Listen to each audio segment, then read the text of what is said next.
Isa sa mga airdrop dito sa TG na ginagrind ko ng todo, itong Seed Up. At maglilist na nga to or TGE next month. Meron na silang announcement niyan kung pupuntahan natin yung airdrop sa baba.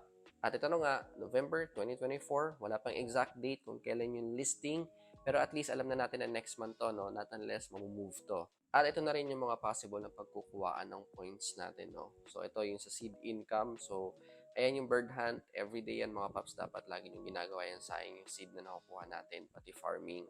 Siyempre ito, yung friends, yan, kung referral. Ito, yung mga achievements, kung gaano ka rin ka-active. Ito, parang sa pang premium to eh. So, hindi ko naman to ginagawa. Tapos ito naman, no, add nyo lang yung seed tsaka yung plant na yan sa name nyo dito sa TG. Sa withdrawal naman, wala pa, no? Lahat yan TBA pa. So, maliban na lang sa baba yung on-chain airdrop. Pero, siguro abang na lang tayo dito bago tayo mag-connect ng kung ano man ang pwede natin i-connect na wallet. Maliban sa pag-collect ng mga seeds ko dito sa pag-hunt ng bird at yung dito rin no, sa farming, so, meron pa akong mga ibang ginagawa din dito sa Seed App na nakakalibang.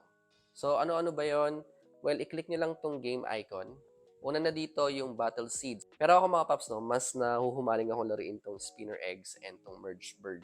Kasi yung reward na nakuha ko dito, pwede ko rin siyang magamit dito.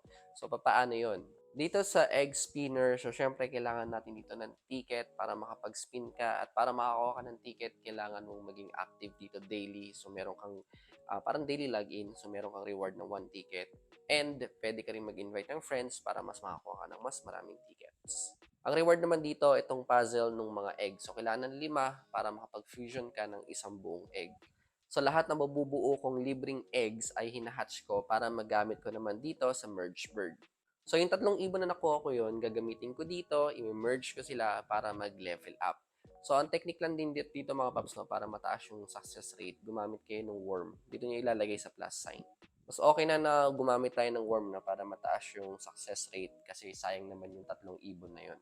So ang ginagawa ko doon sa mga napalevel ko na ibon, dinadala ko sila dito sa marketplace, binibenta ko sila dito para mayroon akong additional income sa seed.